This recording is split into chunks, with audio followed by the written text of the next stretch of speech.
Chapter 3. The next thing I remember is waking up with a feeling as if I had had a frightful nightmare and seeing before me a terrible red glare crossed with thick black bars. I heard voices, too, speaking with a hollow sound, and as if muffled by a rush of wind or water. Agitation, uncertainty, and an all-predominating sense of terror confused my faculties. Ere long, I became aware that someone was handling me, lifting me up and supporting me in a sitting posture, and that more tenderly than I had ever been raised or upheld. Before, I rested my head against a pillow or an arm and felt easy. In 5 minutes more, the cloud of bewilderment dissolved. I knew quite well that I was in my own bed and that the red glare was the nursery fire. It was night, a candle. Burnt on the table, Bessie stood at the bed foot with a basin in her hand, and a gentleman sat in a chair near my pillow, leaning over me. I felt an inexpressible relief, a soothing conviction of protection and security, when I knew that there was a stranger in the room, an individual not belonging to Gateshead, and not related to Mrs. Reed, turning from Bessie, though her presence was far less obnoxious to me than that of Abbott. For instance, would have been, I scrutinized the face of the gentleman. I knew him. It was Mr. Lloyd, an apothecary, sometimes called in by Mrs. Reed when the servants were ailing. For herself and the children she employed a physician. "Well, who am I?" he asked. I pronounced his name, offering him at the same time my hand. He took it, smiling and saying, "We shall do very well by and by." Then he laid me down, and addressing Bessie, charged her to be very careful that I was not disturbed during the night, having given some further directions, and intimates that he should call again the next day. He departed. To my grief, I felt so sheltered and befriended while he sat in the chair near my pillow, and as he closed the door after him, all the room darkened and my heart again sank. Inexpressible sadness weighed it down. "Do you feel as if you should sleep, miss?" asked Bessie, rather softly. Scarcely dared I answer her, for I feared the next sentence might be rough. "I will try. Would you like to drink, or could you eat anything?" "No, thank you, Bessie." "Then I think I shall go to bed, for it is past 12 o'clock. But you may call me if you want anything in the night." Wonderful civility, this. It emboldened me to ask a question. "Bessie, what is the matter with me? Am I ill?" "You fell sick, I suppose, in the red room with crying. You'll be better soon, no doubt." Bessie went into the housemaid's apartment, which was near. I heard her say, "Sarah, come and sleep with me in the nursery. I dare. For my life be alone with that poor child tonight. She might die. It's such a strange thing she should have that fit. I wonder if she saw anything. Mrs. was rather too hard." Sarah came back with her. They both went to bed. They were whispering together for half an hour before they fell asleep. I caught scraps of their conversation, from which I was able only too distinctly to infer the main subject discussed. Something passed her, all dressed in white, and vanished. A great black dog behind him. 3 loud raps on the chamber door. A light in the churchyard just over his grave, and C&C. At last both slept. The fire and the candle went out. For me, the watches of that long night passed in ghastly wakefulness, strained by dread, such dread as children only can feel. No severe or prolonged bodily illness followed this incident of the Red Room. It only gave my nerves a shock of which I feel the reverberation to this day.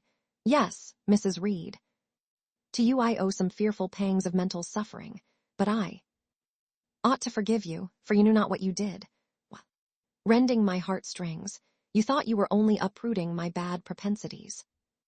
Next day by noon, I was up and dressed and sat wrapped in a shawl by the nursery hearth. I felt physically weak and broken down, but my worst ailment was an unutterable wretchedness of mind, a wretchedness which kept drawing from me silent tears. No sooner had I wiped one salt drop from my cheek, then another followed. Yet I thought, I ought to have been happy, for none of the Reeds were there. They were all gone out in the carriage with their mamma. Abbott, too, was sewing in another room, and Bessie, as she moved hither and thither, putting away toys and arranging drawers, addressed to me every now and then a word of unwanted kindness. This state of things should have been, to me, a paradise of peace, accustomed as I was to a life of ceaseless reprimand and thankless fagging, but in fact my racked nerves were now in such a state that no calm could soothe, and no pleasure excite them agreeably. Bessie had been down into the kitchen, and she brought up with her a tart on a certain brightly painted china plate, whose bird of paradise, nestling in a wreath of convolvuli and rosebuds, had been wont to stir in me a most enthusiastic sense of admiration, and which plate I had often petitioned to be allowed to take in my hand in order to examine it more closely, but had always hitherto been deemed unworthy of such a privilege. This precious vessel was now placed on my knee, and I was cordially invited to eat the circlet of delicate pastry upon it, vain favor, coming, like most other favors, long deferred and often wished for, too late. I could not eat the tart, and the plumage of the bird, the tints of the flowers, seemed strangely faded. I put both plate and tart away. Bessie asked if I would have a book. The word book acted as a transient stimulus, and I begged her to fetch Gulliver's Travels from the library. This book I had again and again perused with delight. I considered it a narrative of facts, and discovered in it a vein of interest deeper than what I found in fairy tales, for as to the elves, having sought them in vain among foxglove leaves and bells, under mushrooms, and beneath the ground ivy mantling old wall nooks, I had at length made up my mind to the sad truth that they were all gone out of England to some savage country where the woods were wilder and thicker, and the population more scant, whereas Lilliput and Brobdingnag being, in my creed, solid parts of the earth's surface, I doubted not that I might one day, by taking a long voyage, see with my own eyes the little fields, houses, and trees, the diminutive people, the tiny cows, sheep, and birds of the one realm, and the cornfields forest high, the mighty mastiffs, the monster cats, the tower-like men and women of the other. Yet when this cherished volume was now placed in my hand, when I turned over its leaves and sought in its marvelous pictures the charm I had, till now, never failed to find, all was eerie and dreary.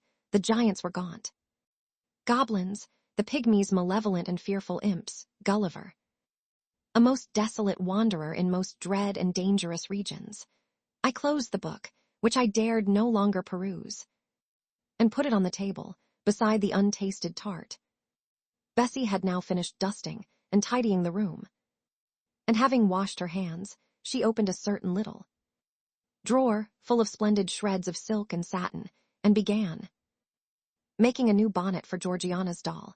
Meantime she sang. Her song was, "In the days when we went gypsying, a long time ago." I had often heard the song before, and always with lively delight, for Bessie had a sweet voice, at least I thought so, but now, though her voice was still sweet, I found in its melody an indescribable sadness. Sometimes, preoccupied with her work, she sang the refrain very low, very lingeringly. "A long time ago" came out like the saddest cadence of a funeral hymn. She passed into another ballad, this time really doleful one. "My feet they are sore, and my limbs they are weary. Long is the way, and the mountains are wild. Soon will the twilight close, moonless and dreary, over the path of the poor orphan child. Why did they send me so far and so lonely? Up where the moors spread, and gray rocks are piled. Men are hard-hearted, and kind angels only watch o'er the steps of a poor orphan child. Yet distant, and soft the night breeze is blowing. Clouds there are none, and clear stars beam mild. God, in his mercy, protection is showing, comfort and hope to the poor orphan child. Evan should I fall o'er the broken bridge passing, or stray in the marshes, by false lights beguiled. Still will my father, with promise and blessing, take to his bosom the poor orphan child. There is a thought that for strength should avail me, though both of shelter and kindred despoiled. Heaven is a home, and a rest will not fail me. God is a friend to the poor orphan child. Come, Miss Jane, don't cry, said Bessie as she finished. She might as well have said to the fire, don't burn, but how could she divine the morbid suffering to which I was a prey? In the course of the morning Mr. Lloyd came again. What, already up?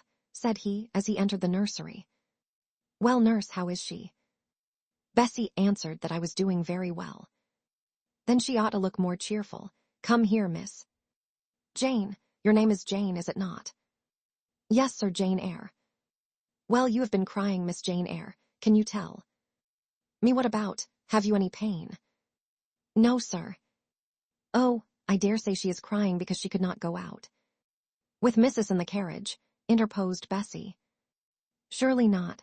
Why, she is too old for such pettishness. I thought so too, and my self-esteem being wounded by the false charge, I answered promptly, I never cried for such a thing in my life. I hate going out in the carriage. I cry because I am miserable. Oh, fie, miss, said Bessie. The good apothecary appeared a little puzzled. I was standing before him. He fixed his eyes on me very steadily. His eyes were small and gray, not very bright, but I dare say I should think them shrewd now. He had a hard-featured, yet good-natured looking face.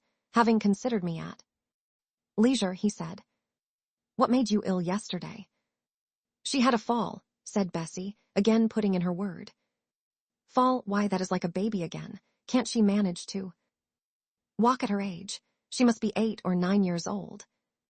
I was knocked down, was the blunt explanation, jerked out of me by another pang of mortified pride. But that did not make me ill, I added, while Mr. Lloyd helped himself to a pinch of snuff. As he was returning the box to his waistcoat pocket, a loud bell rang for the servants' dinner. He knew what it was. That's for you, nurse, said he. You can go down, I'll give Miss Jane a lecture till you come back.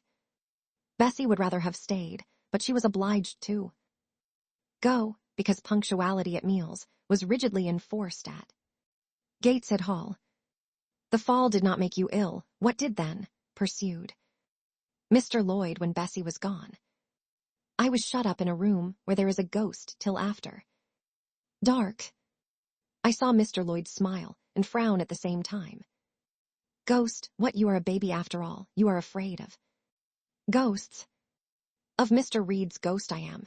He died in that room and was laid out there. Neither Bessie nor anyone else will go into it at night if they can help it, and it was cruel to shut me up alone without a candle, so cruel that I think I shall never forget it. Nonsense, and is it that makes you so miserable? Are you afraid now in daylight? No, but night will come again before long, and besides, I am unhappy, very unhappy for other things. What other things? Can you tell me some of them? How much I wish to reply fully to this question. How difficult it was to frame any answer. Children can feel, but they cannot analyze their feelings, and if the analysis is partially affected in thought, they know not how to express the result of the process in words, fearful, however, of losing this first and only opportunity of relieving my grief by imparting it. I, after a disturbed pause, contrived to frame a meager, though, as far as it went, true response.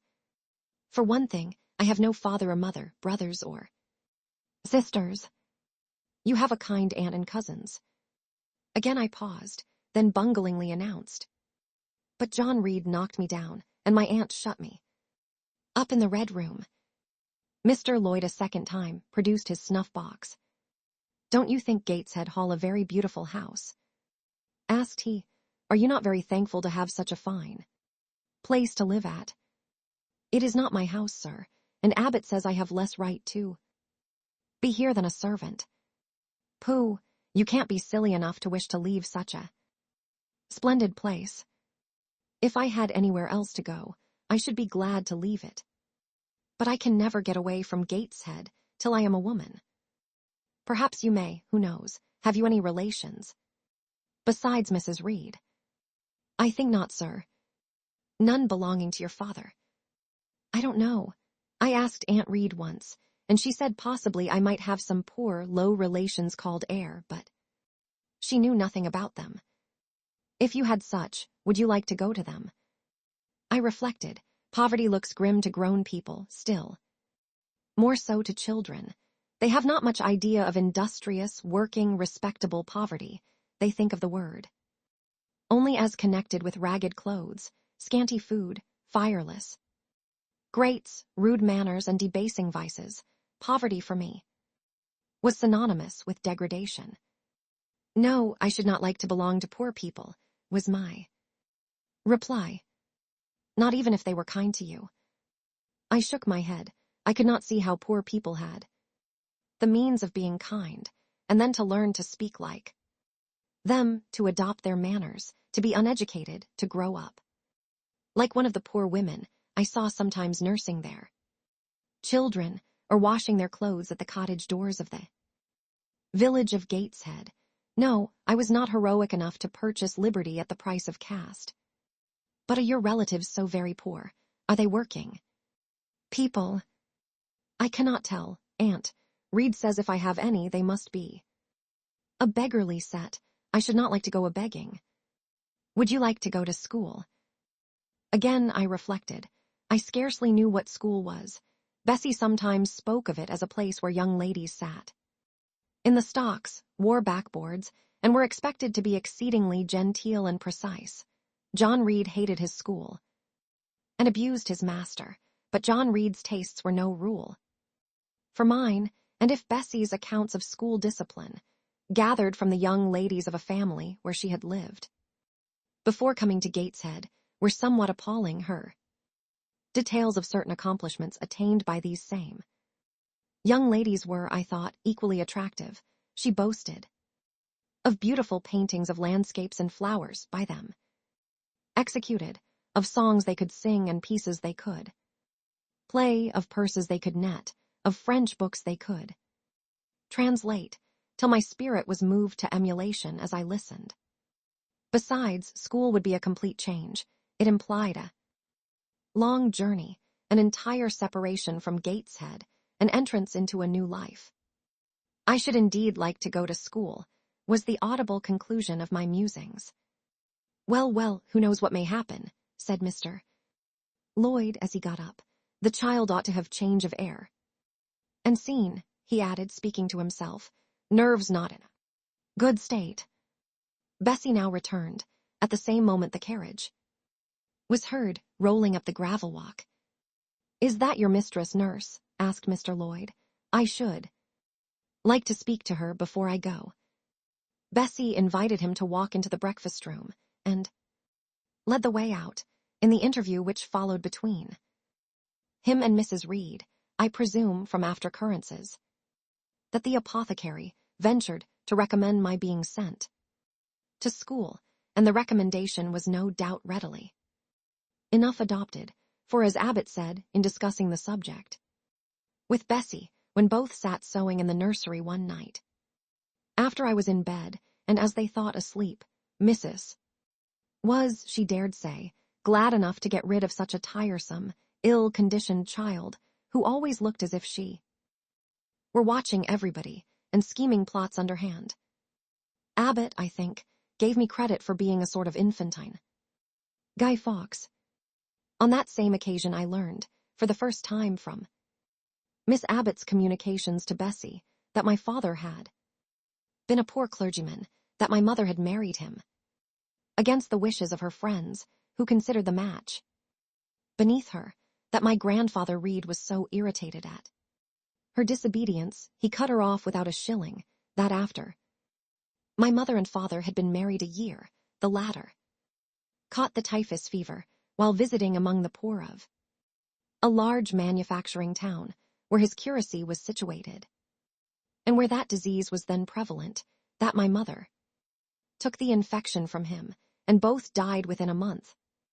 of each other. Bessie, when she heard this narrative, sighed and said, "Poor Miss Jane is to be pitied too, Abbot." "Yes," responded Abbot, "if she were a nice, pretty child.